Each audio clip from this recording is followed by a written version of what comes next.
You know, there are a lot of things about culture that changes, clothing styles, some social mores, but moral truth doesn't change. Hi, Alex McFarland, and I'm going to read something. I beg of you to listen to this. It's a little bit lengthy, but I'm going to read from this book called The Great Conversation. It's the intro to the great books of the Western world, and I reference these a lot.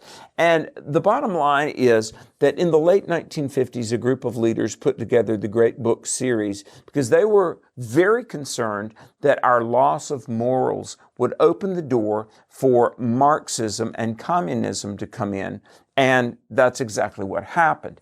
These leaders believed that if we rediscover our Judeo-Christian biblical foundation, that it would not only change lives, but help save our nation. Now, let me read something here, and I'll explain why I'm asking you to track with me on this.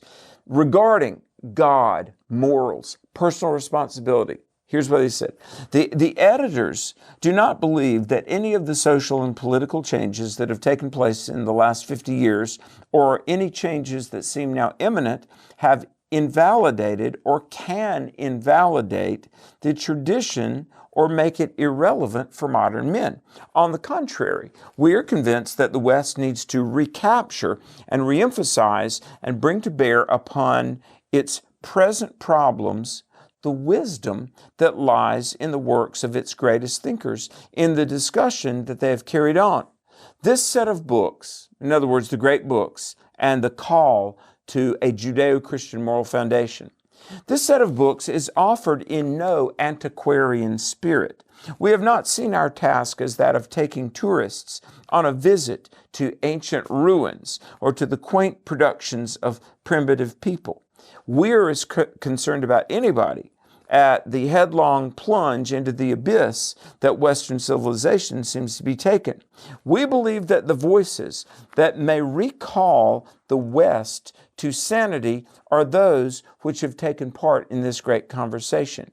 We want them to be heard again, not because we want to go back to antiquity or to the Middle Ages or the Renaissance. We are quite aware that we do not live in any time but the present, and distressing as the present is, we would not care to live in any other time if we could. Now listen to this. We want the voices of the great conversation to be heard again because we think they will help us to live better now. Now, what am I saying? Here, folks, look, we've got mobile devices, we've got gadgets, we eat differently, we wear different looking clothes, but things like truth never change. God, the law of God, written not only on the pages of Scripture, but God's law is written on the awareness of every heart. Male and female, these are objective categories. Human biology doesn't change. And part of our goal as a ministry is a plea that you have the discernment to know truth, the courage to stand for truth, and the willingness to act, to stay informed, and to influence others. Just like they wrote 70 years ago, we're traveling headlong into an abyss of destruction. We must, every individual, stand strong, speak truth, influence others. Alex McFarland Ministries is here to help you do that. Our website, alexmcfarland.com. Hi, Alex McFarland on the set of the Truth for a New Generation television show, but I want to talk to you about our new book coming out, 100 Bible Questions and Answers for Families.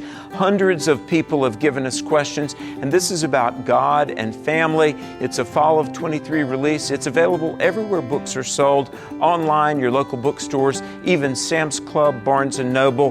100 Bible Questions and Answers for Families, published by the great people at Broad Street.